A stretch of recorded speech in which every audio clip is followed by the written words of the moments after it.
NFL Total Access presented by GMC. Monday Night Football in New Orleans. Vince Young making his Monday night debut, and he's seen Reggie Bush. First time they have been on the same field since that 2006 Rose Bowl. First quarter, the Saints offense, a much maligned unit through the first 2 weeks of the season, trying to resurrect itself this season. Drew Brees on 4th and 1 from their own 45, looking for Marcus Colston. Can't connect, so Sean Payton early on TD just trying to mix things up. Problems for Drew Brees, and it continues for him. The struggles continue. Second quarter, Tennessee doing some offensive work. It's Vince Young to Brandon Jones.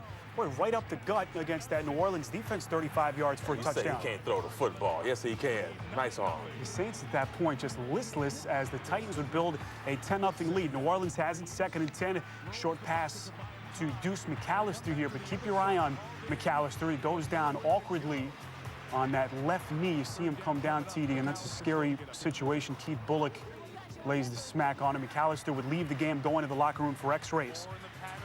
Brees trying to move the chains for New Orleans. Down the field for Marcus Colston, and New Orleans showing some signs of life at this point. Yeah, Brees throwing the ball up in the air, and Colston went up and grabbed it. 7 plays later, 3rd and goal. Reggie Bush, who had dropped a touchdown on the play before this, runs it in around the corner. The Titans down 10-7. Second half, 3rd quarter, Brees short pass up the middle to Bush, able to tap dance his way to a first down to the Tennessee 15-yard line. 4 plays later, 1st and goal. It's Bush again, straight up the gut. And the Saints with their first lead of the night. Everyone in the NFL wants to jump into the stands. I don't know what's up with that. One of these guys are going to get hurt. Saints up 14-10, ensuing Tennessee possession, 3rd and 3. It's VY. Nobody to pass to. Scrambles up the sideline 2 yards, but offsides is called as the Titans would get a first down. And then 3 plays later, Young to Lendale White, who barrels his way into the end zone. That's a big boy. And that's a load. That is hard to stop on the 1-yard line. Tennessee back in front, 17-14. To the 4th quarter, Saints have it from the Tennessee 42. It's Brees sacked by Travis LeBoy, who jars it loose. Randy Starks recovers, and this is a huge turning point in the game. Tennessee 5 plays later, Young scrambling out of the pocket, tucks it away, keeps it himself to a first down, and you had the sense once the 4th quarter started, TD, that the urgency from Vince Young was there as he marches his team down the field, as he hooks up with Bo Scape for the touchdown. A couple of Texas products hooking up.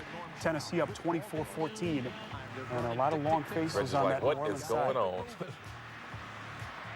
Brees, just a lot of confusion as New Orleans with a last gasp effort. But Brees, who has been just so awful this season, is so below the standard that he set for himself last season, intercepted late in the game at his 6th pick at that point as Vincent Fuller runs it in 61 yards. At that point, Tennessee was building a 31-14 lead, and this one has just gone final at the Superdome in New Orleans. And Terrell Davis, it's official, I think, at this point. The New Orleans Saints are in a lot of trouble down in New Orleans, 0-3. Yeah, you just said it. It's official. I mean, to start off 0-3, it's not real good, especially when you're talking about the the NFC South. No team has really bounced back from an 0-3 start and done anything substantial in this league. And right now, they look like they're searching, they're pressing to try to do good things on a football field. But let's face it, they're not the same team like they were last year, and they're a little baffled themselves about what's going on. They just can't get off to a good start. And I mean, to get beat like that at home, they're not scoring many points. I mean, last year, here's a team that, scored 25.8 points per game, and now it looks like they can't even score they're only scoring about 2 touchdowns a game. Not the same team at all. No, this has been a remarkable story. A team that won 10 games last year. They advanced to within a game of the Super Bowl. 0-3 to start the season. Tennessee, meantime, an even better story for them. 2-1 at this point. They've had some good wins. They nearly pulled off a big upset last week and beat Peyton Manning and the Colts. But as bad as it is for New Orleans right now, there's a lot of hope and a lot of encouraged fans in Tennessee about this Titans team. Well, absolutely, because they have a young team right now, and Vince Young is the man. He's running the show for that team, and we always talk about him throwing the football a lot, or at least running the football. But he's made some plays with his arm today. I mean, nice throws, and it looks like he's being very selective about when he wants to run the football and not trying to just take off all the time, but really only running when he has to. I'm really impressed with his arm right here on this play. Throws a bullet. And if he improves on that, which I know he will, this team will be a much better team. Well, he did it tonight with his legs, something that we have come to expect from Vince Young. But the one thing, again, I want to stress, for a young guy who's only in his second season, this is his first full season as a starting quarterback. Once that fourth quarter starts, I mean, his ears perk up. That level of urgency from Vince Young is evident. And tonight, no different. On a big stage, Monday night game on the road. Well, let's not underestimate the fact that he's a winner. And no matter how he gets the job done, whether he's throwing the football or he's running the football, he knows how to win. Back in Texas, he did the same thing. I mean, Reggie Bush and them, they know that well with the whole SC Texas thing, but let's not forget, this guy is just a winner, and he knows how to get the job done. All right, we are waiting some post-game reaction from the Louisiana Superdome there, as we're going to hear from players, coaches on both sides to get a live look at the post-game press conference areas. And, boy, a lot of questions that the Saints are going to have to answer tonight and all week as they look ahead now to their Week 4 game. This was a must-win game, and that's a cliche that, obviously is thrown around way too much in professional sports. But they had to have this game 0-2 Monday night, in their home stadium, and they can't get it done. I mean, there are red flags all over the place for New Orleans. When you're 0-2, yes, the next game is the must-win game. They just didn't get the job done. And again, we talk about their offense. And last year, this offense was explosive. This year, you can't. I don't know. Everybody's scratching their heads, and you look at Reggie and the way he's been running lately. I think he's conscious about not bouncing the ball so much and trying to go through the middle. But when you drop a pass and you start making mistakes, they start to magnify because of the situation you are in. When you're 0-2, you start to think, I have to make every play once I get my hands on the football. And when you don't make that play, I think the anxiety, and I think you start to panic a little bit. And I think this team is in that mode to where they just don't know what's going on. TD, talk to me about Drew Brees. He's the general. He has the football in his hands every play. We could talk about Reggie Bush, Juice McAllister, who, gets hurt tonight, by the way, with the X-rays negative, a sprained knee. But Brees just doesn't look like the same quarterback. He looks indecisive at times, not making good decisions. Tonight, Lady tries to force a couple of bad throws. He's intercepted, but he just does not look like the same guy we saw last year. Again, when it rains, it pours, and losing is contagious as well as winning is. And when you start to lose, you start to press. You start to try to make too many big plays. And Brees is trying to be the playmaker. He's throwing balls in double and triple coverage. He's really looking at his receivers, eyeballing them. So when they're going across the middle and running into the zones, he's not putting the ball where it needs to be. I mean, he's got 6 interceptions this year. He had 11 all of last season. So you can tell what's going on. He's making those mistakes. And this team, they just look like they're beat already. They look like they're just flat and they can't get the job done. All right, let's go back to New Orleans live reaction. Here is the head coach of the Saints, Sean Payton.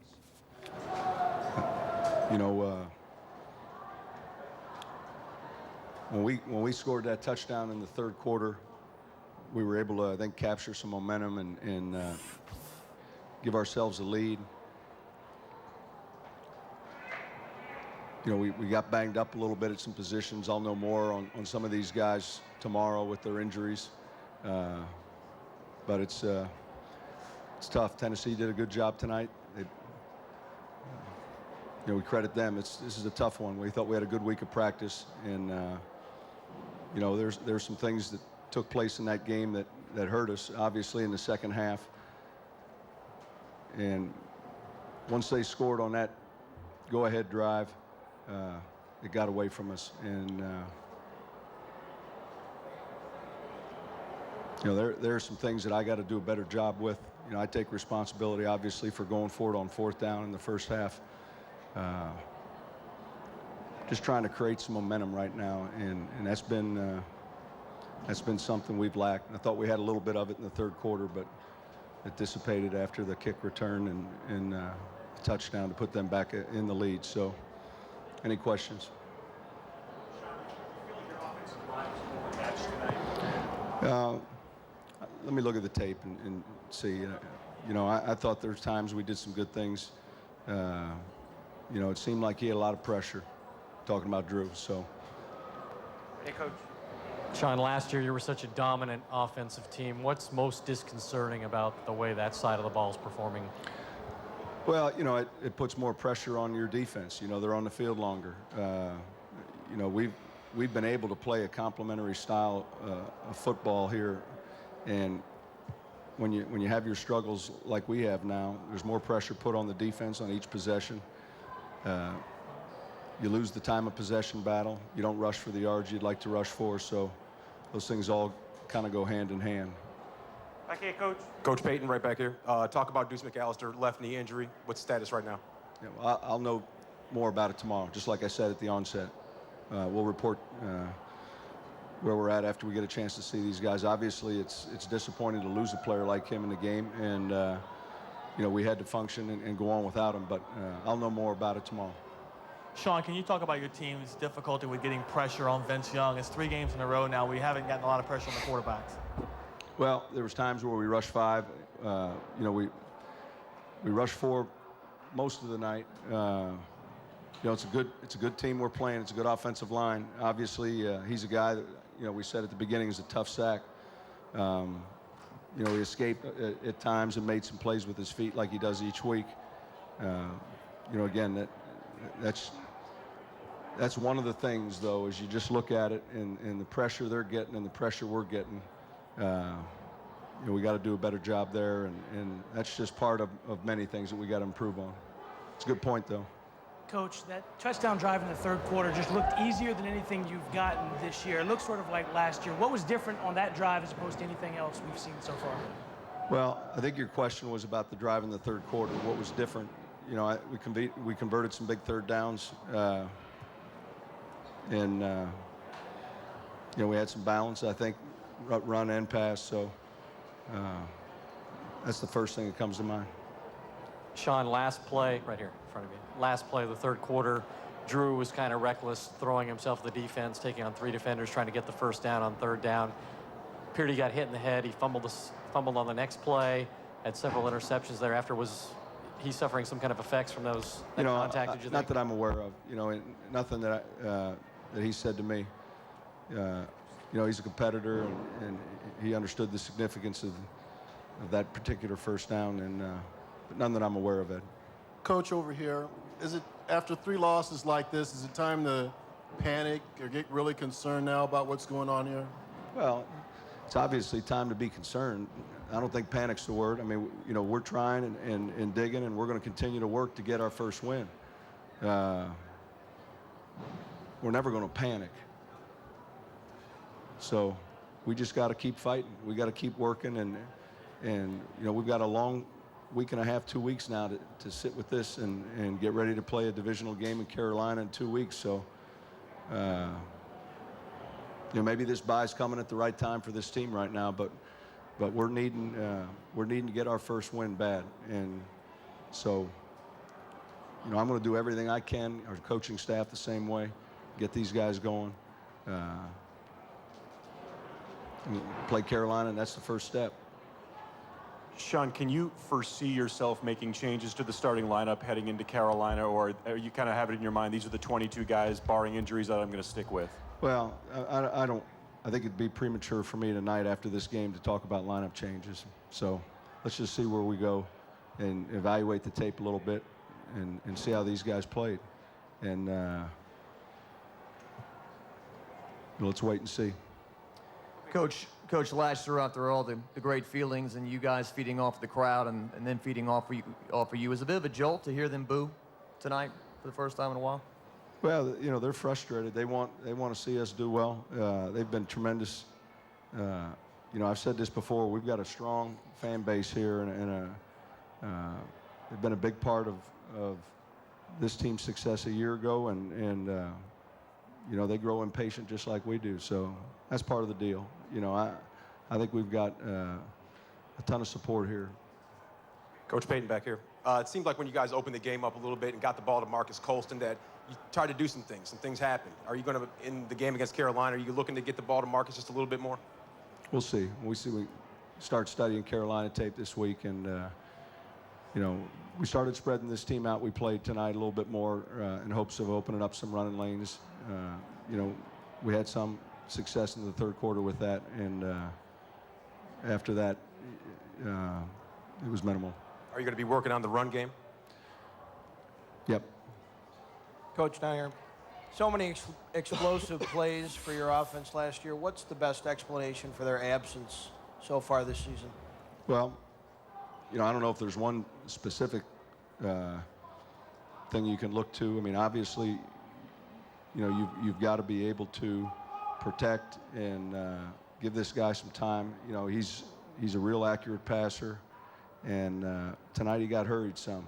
You know, he got hurried a lot, and I think that's it's tough to gain a little rhythm at that position. That being said, though, we go into each game with a number of plays that we're looking to get the ball down the field in hopes of getting it down the field. And but there's some execution, timing, when you call them, those type of things. We'll continue to do that. Coach, talk about the team's All right, so Sean Payton's Saints winless at 0-3. Jeff Fisher and the Titans 2-1. No, I know he was really excited about this game, and I'm sure he wasted a lot of energy, well prior to warm-ups.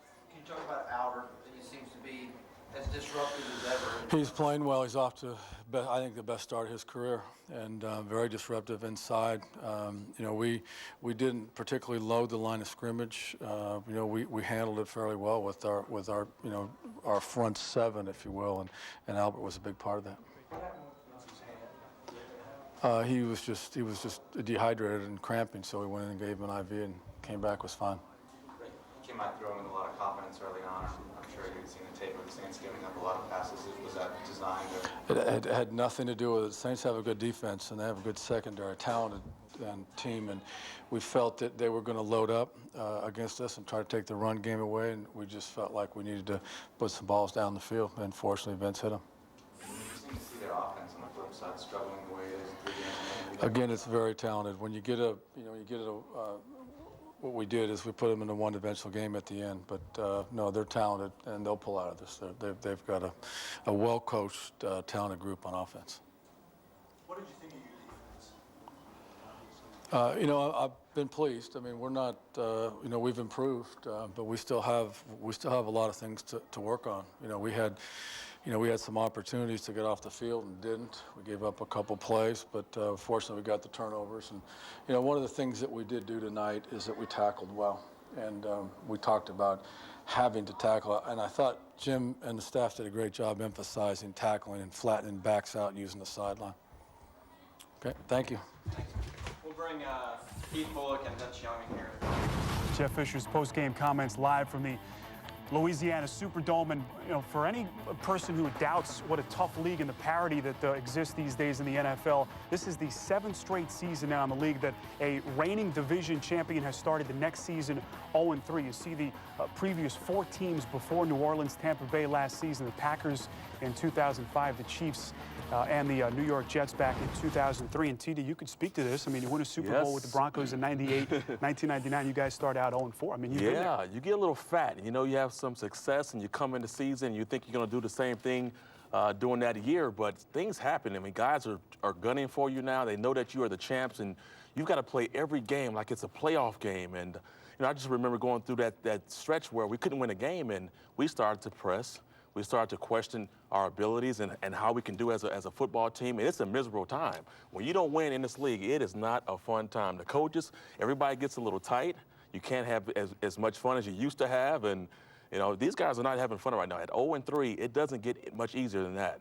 You guys picked it up a little bit, finished the season 6-10. Yeah, I wouldn't say we picked it up, but well, yeah, won 2 more bad. games after, after that. But the question now is, do the Saints make the playoffs? And, this is an uphill road to hope for them. And, we'll continue to delve into the Saints situation. We are waiting some more post-game reaction from the Superdome. We will hear from players on both sides. Vince Young, a very successful Monday night debut, a couple of touchdown passes. We will hear from him in a one-on-one interview with our own Scott Hansen on the field in just a couple of minutes. Stay with us. Football at the Superdome in New Orleans sees the young Titans come to town and secure a huge road victory, 31-14, and they just had their way right from the start tonight with the Saints, who are now 0-3 on the 07 season, their first winless start after 3 games since 1997. Vince Young, a very successful Monday night debut. He chatted with our own Scott Hansen a couple of minutes after the game ended. Vince, what was the injury and how were you able to play through it? Well, I just got a hit from the back, and I fell on my arm in an awkward way, but, and then I got a cramp in my back, so I had to run in and get an IV. But, I'm feeling good. That's what quarterbacks do. We got to play strong. We got to be there for our teammates and do whatever it takes to get back out there and play the game. You guys are 2-1 with the only loss, a 2-point loss to the Colts. You're going into your bye week. What should the rest of the NFL know about the Tennessee Titans? Just you can talk about everybody else. Just stay quiet with us. We like how we are. Y'all, we like how it is quiet over here. We just want to continue to get better. And every time we step out on the football field, we want to just go to war with whoever it is, and hopefully we win that ball game. You said it was going to be a special atmosphere when you walked into the building today, was it? Oh, yeah. Monday night, like I said, Grandma, this was for you. And, you know, when we was little, we used to watch football game Monday night all the time. This was for you. But well, I'm just glad to be in this position right now. She'd be proud of her grandson, I'm sure. Vince, thank you. Congratulations. Guys, back to you.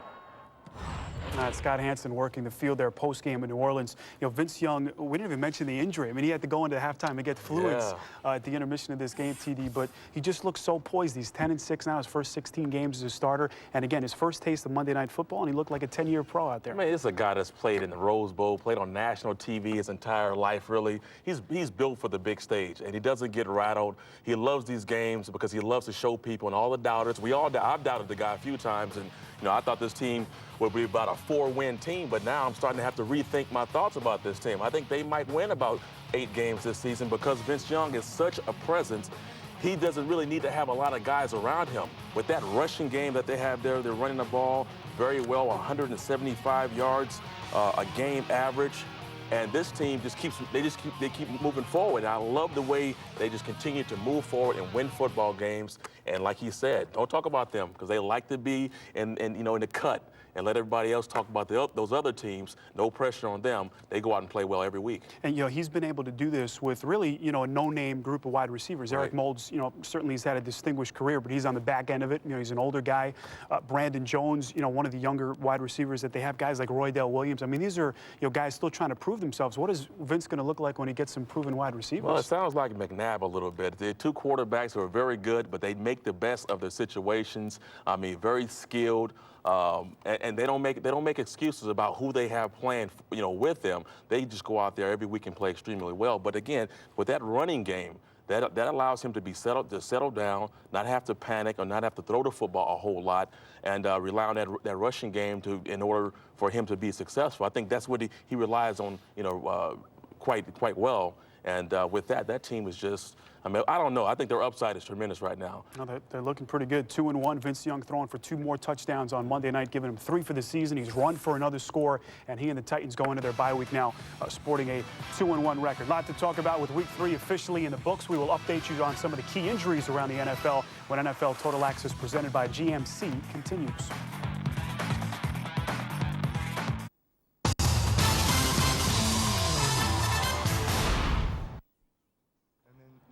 Drew Brees and the Saints beaten on Monday Night Football. Here is Brees live in New Orleans. We cross midfield, and, you know, here we go. And then, you know, we turn the ball over, and obviously that kind of shifts the momentum to them, and never got it back. Back here, Drew. They say the mark of a champion is challenged when they're faced with adversity. Right now, you guys are faced with a little adversity, 0-3. Talk about the championship caliber of this team and what's going to be made when you guys take on Carolina. Yeah, well, this is definitely something we haven't faced before as a group. I know individually with other teams or in different scenarios, we've all probably faced this before. I know I have many times. So I'm not worried one bit. You know, I'm a believer of, you know, we're going to take whatever negative is thrown at us and turn it into a positive. And obviously, none of us wanted to be sitting here at 0-3, but we're going to do whatever it takes to get this thing back on track and get it in the direction that we know it can go. And we're too good a team. We have too good a character guys, and we do have a window of opportunity here. And we don't know how long that window is, but we need to take advantage of it while it's there. Drew, you came into the game with so much hope that this would launch your turnaround. How demoralizing was it coming off the field tonight? Well, love the way you phrase that question, too. Demoralizing, huh? It was exactly that. I guess we, like I said, you know, to be right in the thick of it, fourth quarter comes around, you know, in first play of the fourth quarter, you know, they get the ball knocked out and they get it. And then, like I said, the momentum shifted from there, and we just never got it back. And then, obviously, we get in that mode of trying to, you know, force some plays and get some balls batted around and intercepted, and, you know, the rest is history. Just whatever you want to call it, bad luck, but also we just need to do a better job with a lot of things out there. Drew, when you lost Deuce, how much did that change the game plan?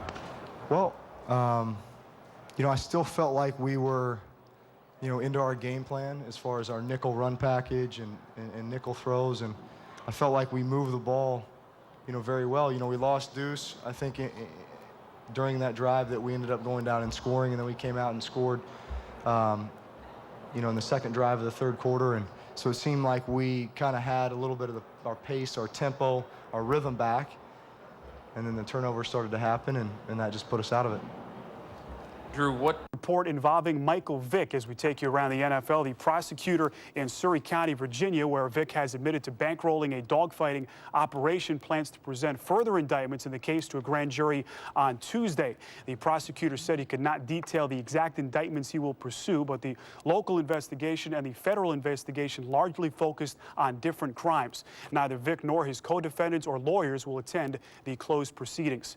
Just getting started on NFL Total Access presented by GM. Still to come, Vick's teammate D'Angelo Hall, an angry man on Sunday. Adam Schefter tells us about the consequences he now faces for his outburst. Plus, through 3 weeks, the trend of quarterback shuffling has been prevalent around the league. Steve Mariucci and TD examine this phenomenon, and we will head back to New Orleans. More reaction from Monday Night Football. Stay with us.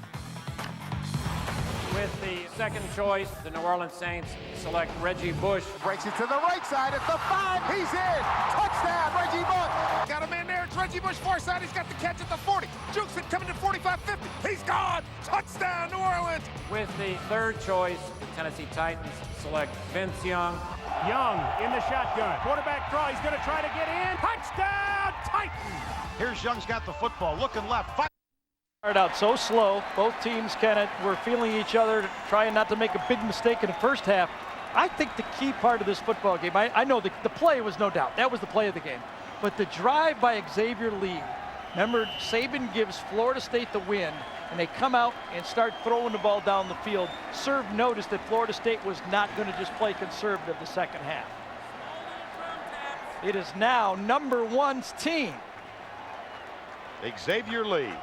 3 starts a year ago, no action whatsoever this season until he came on in relief of Drew Weatherford tonight, midway through the second quarter.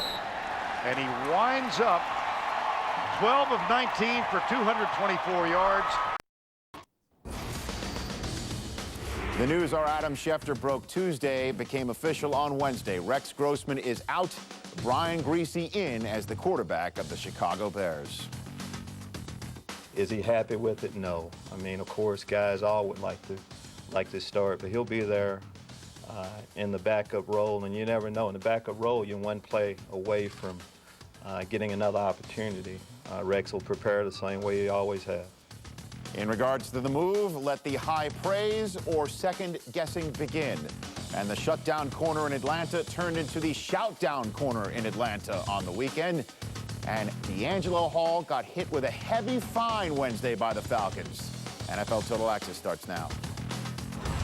Diving grab, touchdown! Pump fakes, now throws the middle. Bubba Franks, touchdown! Quick throw on the slant, got his man cutting right, breaking free. Brett Favre, 1 away from history. I'd love to throw a touchdown in this game, but I'd much rather win it. Brian is our quarterback. Hopefully I can bring a little bit of energy and enthusiasm to our huddle. No, I don't think it was fair, but I mean, it is what it is. By rule, that's an incomplete pass. I offered him my sunglasses because they're prescription. But anyway, that was the ruling. The Miami Dolphins still winless for Cam Cameron in his first campaign as head coach, practicing, looking for their first win this weekend at home against the Oakland Raiders, while the Vikings practice in advance of their game with the Packers, who are practicing in advance of their game of, you guessed it, against the Minnesota Vikings. In the meantime, the rest of the NFC North will play against one another this weekend.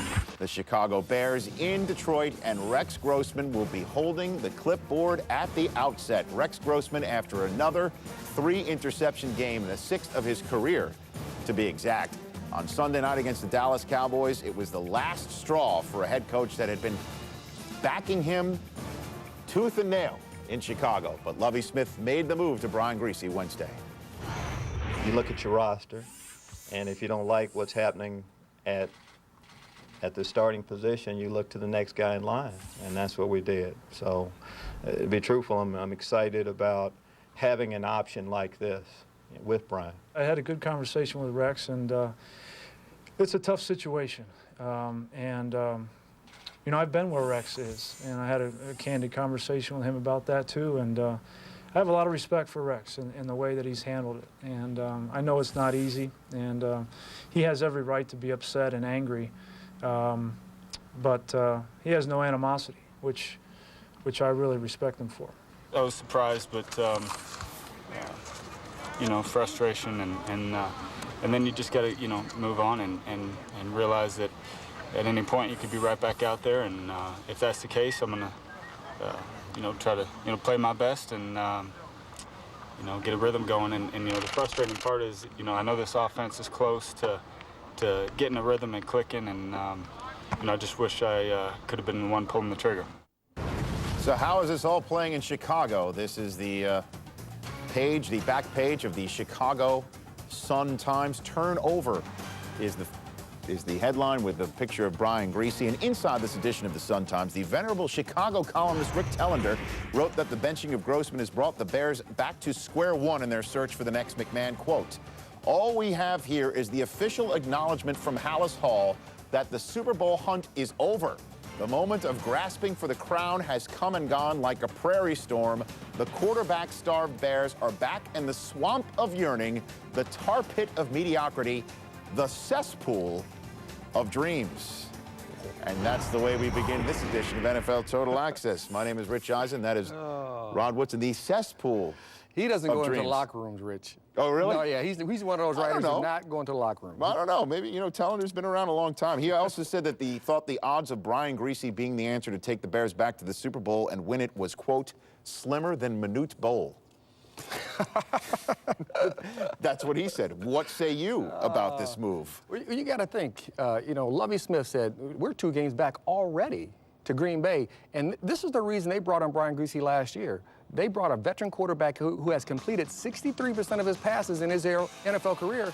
So they got a guy that can get to football down the field, find the open receivers. He has confidence. He has the fundamentals. He knows what it takes to win in this league. And now, you know, the Bears got to say, can this insurance policy name Brian Griese? Can he pay off for this football team in Detroit? Well, we saw, again, what happened last year with Jeff Garcia in Philadelphia, a guy who's been around the block every couple of times, and it worked out well for them. Do you think that this is going to be setting the Bears on the right ship, and they'll not only contend for this division, but go as far as they went last year with Brian Griese taking the snaps? You know, they have more than just the quarterback problem. They cannot run the ball efficiently. They're banged up on defense. You're losing some guys on defense. So they have more issues than just a quarterback right now for this football team. And you segued me into the next item up for business on our rundown, the banged-up defense. The Bears' defense, a legion of walking wounded that includes cornerback Nathan Vasher, who partially tore his groin muscle on this play Sunday night. He's out for at least a month, and that is not all. The corner who starts opposite of Vasher, Charles Tillman, sprained his right ankle, and he's expected to miss 2 weeks. Pro Bowlers Lance Briggs and Tommy Harris also missed practice on Wednesday with a hamstring and knee injury, respectively. Harris could miss up to a month, according to his agent. Browns tight end Kellen Winslow didn't practice Wednesday because of a partially dislocated left shoulder, an injury sustained during the 4th quarter of last Sunday's loss in Oakland. Browns coach Romeo Crennel referred to Winslow's injury as a mild subluxation or separation. Don't worry, Rob, we're not going to make you take a test on this later on.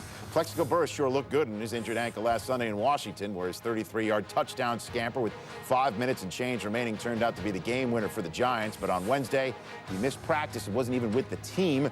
He was visiting an orthopedic specialist in North Carolina for a second opinion as to why his right foot has nagged him so. The coach would not go into detail on the options, including surgery perhaps, facing his receiver. He's going to have it evaluated.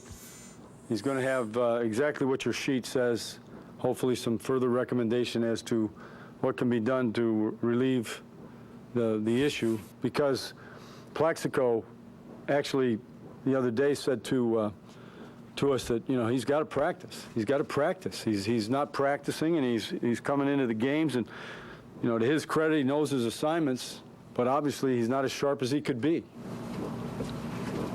So there's a chance. I mean, I know what I'm not putting any, fellas, that's it. There's no more to say until we hear what the doctor says. I don't know what to tell you anymore. And for the second straight week, the Eagles began a practice week without Brian Westbrook. Last week, it was his knee that required an MRI. This week, an abdominal strain is the culprit. Last week, Westbrook, aside from this hit, looked far from questionable against the Lions, torching them for 110 yards rushing and 111 yards receiving and 3 touchdowns. This week, the Eagles would take any of that, with a Sunday night visit to the Giants on the docket. Brian Dawkins, he joined Westbrook on the sideline for Wednesday's practice. Dawkins missed last week's game with a neck stinger suffered the previous week, a rare missed game for the 6-time Pro Bowl safety. Andy Reid termed Dawkins day-to-day, just like cornerback Lito Shepherd, who also missed last week's game with a knee injury. Tight end L.J. Smith, however, for sure, is out. And then there's this serious injury suffered by D'Angelo Hall's wallet, fined $100,000 by the Falcons for his on-field set 2 with Steve Smith that cost the Falcons a crucial 3rd down stop and eventually the lead in Atlanta's home opening loss to the Panthers on Sunday. That and a heated sideline conversation with a member of Bobby Petrino's staff led to the fine and a potential first-half suspension for the Falcons' home date with the Texans this Sunday. Yeah, I want to be here. You know, I started my career here. I would like to finish my career here. You know, it was an unfortunate, situation what happened, but, you're dealing with grown men. Things going to happen. Things going to get heated, at times. I don't think it's the first time this happened in the National Football League. Definitely won't be the last time. So, like I said, I do think it was a little bit unfair, but, he made his decision. We'll move on from here. We'll try to rectify it and, move on. Bobby Petrino was not the one who made the fine known. He said he wanted to keep it in-house. D'Angelo Hall was the one who went out and said it's $100,000. I may be suspended for some part of the game on Sunday. I know people like to say it is what it is. It's $100,000 though, Rod. You can't just, it is what it is this away, can you? Or can you move on? You have to, first of all, but you got to think, he's the most recognizable name on their defense, D'Angelo Hall. And in being that, I don't care if he's a captain or not, you're held to a higher standard because you're the Pro Bowl cornerback for that football team. You have to be set up and you have to do the things on the field and in the locker room like a leader would be. And then, Rich, I mean, this is the only sport in really sports in general, you can yell at your owner or your boss and not get fired. I mean, we could not go into Steve Borstein, his office and yell at him right now. He will fire us tomorrow. So the fine was very limited. Right. Well, I think our boss is very beneficent, and he might want to have a little chat as opposed to just firing you, Ron. Well, first, I wouldn't go in there.